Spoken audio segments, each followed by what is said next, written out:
Entonces, el trabajo de Kiev o el trabajo de la élite política ucraniana que está en Kiev es mantener el equilibrio entre estas poblaciones que son rusófilas, rusoparlantes, y la zona que tiene mayor intención de ser parte de la Unión Europea o de aproximarse a la Unión Europea.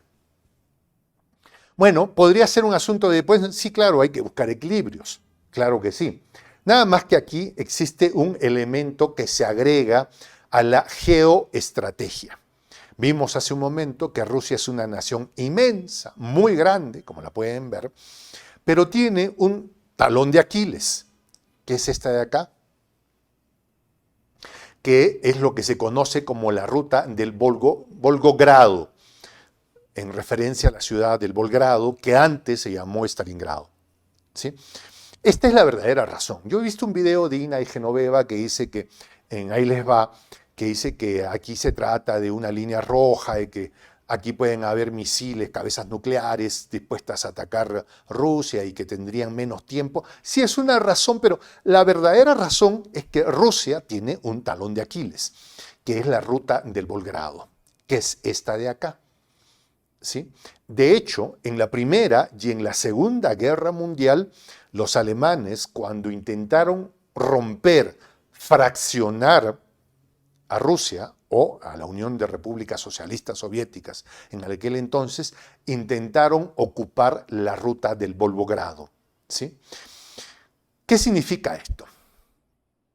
Que si una fuerza de ocupación, la que fuera, que tendría que venir en este caso de Occidente, entrara por acá, podría entrar desde el Donetsk hasta esta zona de acá y fraccionar en dos partes la zona estratégica de Rusia que le da acceso al Mar Negro y al Mar Caspio. En otras palabras, estaría poniendo en jaque la misma existencia de la Federación Rusa. ¿Ya?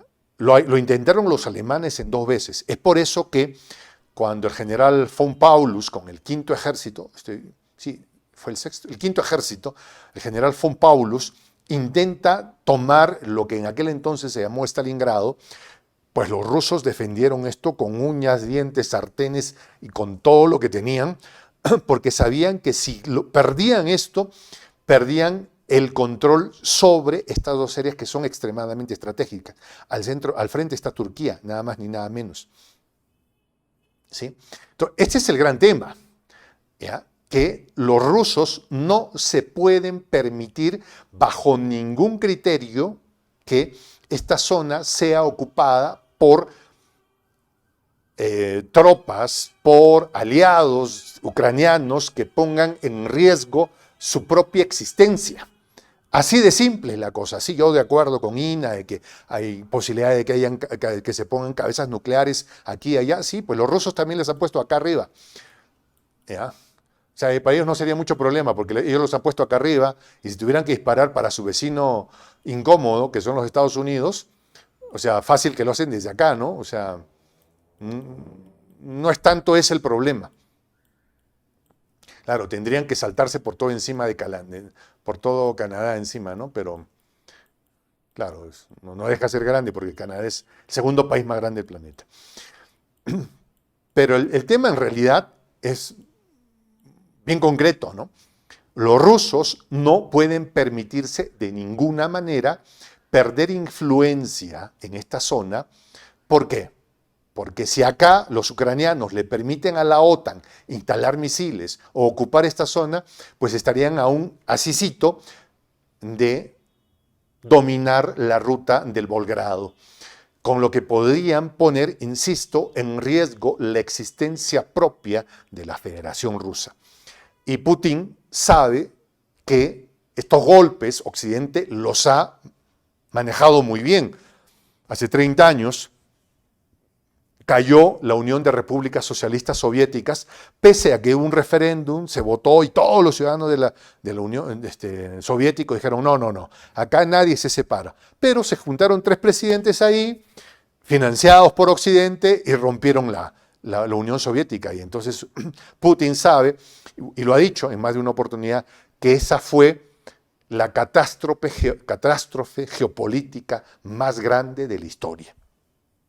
¿Sí? Entonces, él sabe que no puede ceder un solo centímetro y que tiene que cuidar su espacio mínimo vital. ¿Sí?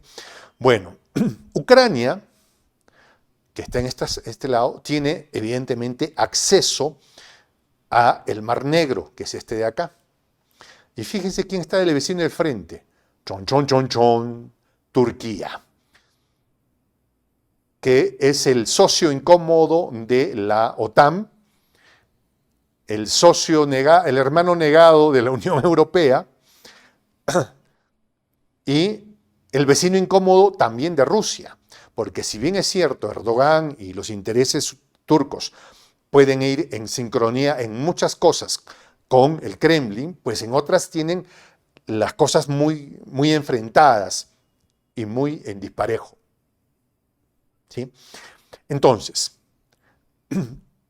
cuando Rusia reincorpora su territorio a este territorio, que hace un rato mencioné y se me olvidó, ¿sí? No es Ucrania, es... Bueno, ahorita se me... Crimea, es Crimea. ¿Sí? Cuando Rusia reincorpora, puede haberle puesto otro nombre en la otra parte del video, pero esta se llama Crimea. ¿Sí? Vamos a ver, acá estamos. A ver. Crimea.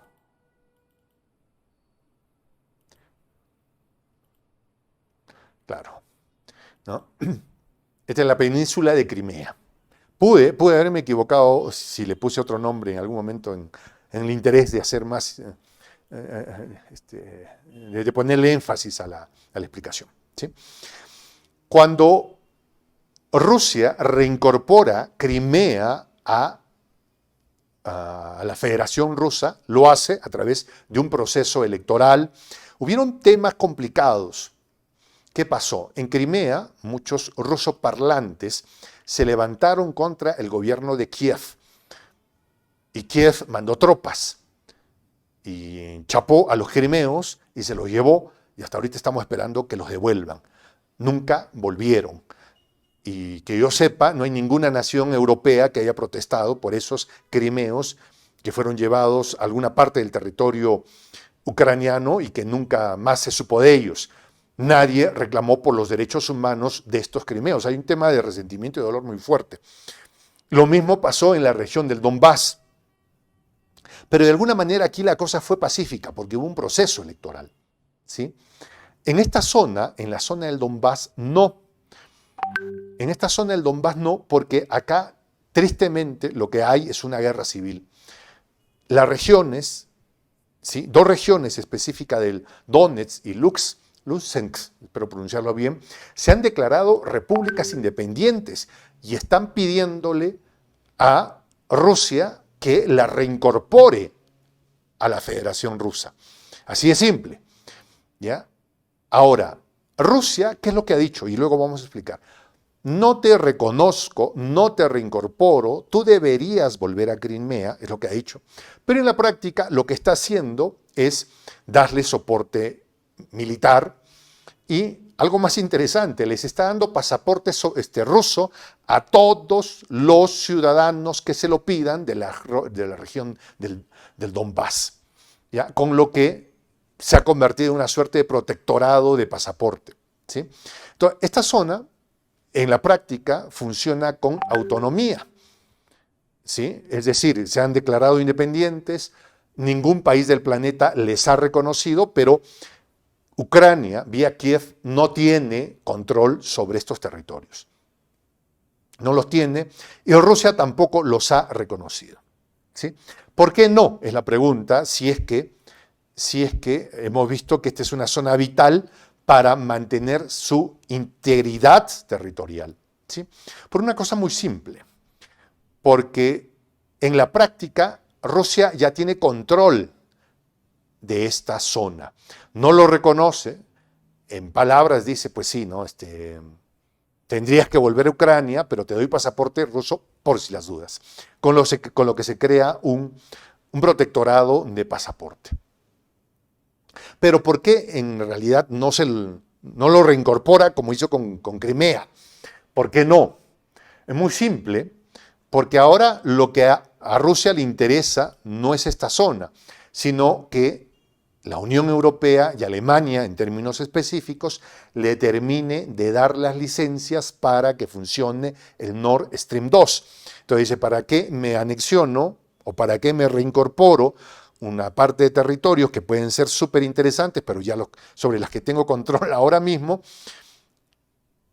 pero que si lo hago legalmente, ¿para qué lo hago? O sea, me agarro enemigos con los alemanes, con los franceses, con los gringos, y me mete en un gran problema, cuando lo que yo necesito ahorita para mi estabilidad económica es que me den las licencias para el Nord Stream 2. ¿Ya? Entonces, ¿qué está pasando? ¿Por qué aparentemente hay un tema de una probable guerra? Porque desde este otro lado, se me lengua la traba, desde otro lado, quien gobierna esta nación, Volodymyr Zelensky, es un político. Creo que hay que entender el personaje para entender lo que está haciendo, ¿no? Volodymyr Zelensky nunca fue un político, digamos, con intereses, con proyección real de ser un gobernante de Ucrania, el presidente ucranio.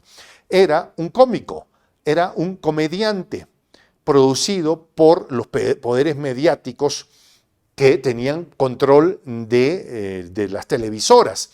Y él hacía un show de como que si él fuera el presidente y hacía un show de sátira, pero nunca fue un hombre de Estado. Volodymyr Zelensky era un comediante, así, y no le estoy quitando valor a un comediante que podría llegar a ser presidente, no, sino que hay que entender el tipo de personaje que es. Vence al presidente Poroshenko, que reconoce la victoria de Volodymyr Zelensky, y Volodymyr Zelensky se pone a gobernar una nación que tiene todos estos problemas que hemos narrado. ¿Sí?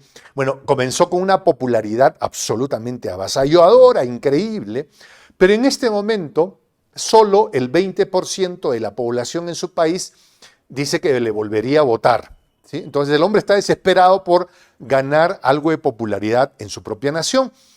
Entonces, la mejor opción es reavivar la guerra civil que hay en la región del Donbass. Con lo que, al avivar un conflicto externo, la regla dice, si tú estás en problemas en tu país y no lo puedes gobernar, búscate una bronca afuera, entonces vas a hacer que todos los ciudadanos que te odiaban, de alguna manera, no será que te amen, pero cuando menos te van a respaldar. ¿Sí? Entonces, Volodymyr Zelensky está apostando a eso, a buscar un escenario hostil en la zona del Donbass para lograr obtener respaldo, ¿sí? Popular. Claro que eso es arañarle, no sé, pues los colmillos al oso, ¿no?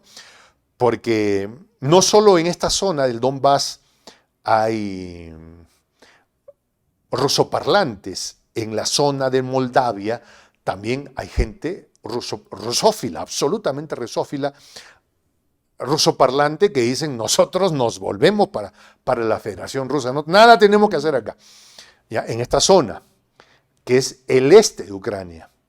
¿Ya? Ahora, en todo este escenario, ya un poco que hemos entendido lo que se está viviendo ahí, ¿quiénes están implicados? Los ucranianos, pues lo primero que hicieron es invitar a sus amigos estadounidenses a hacer las operaciones de entrenamiento militar más grandes de la historia en la zona en los últimos tiempos aquí. O sea, ¿para qué? Eso es rascarle los dientes al oso.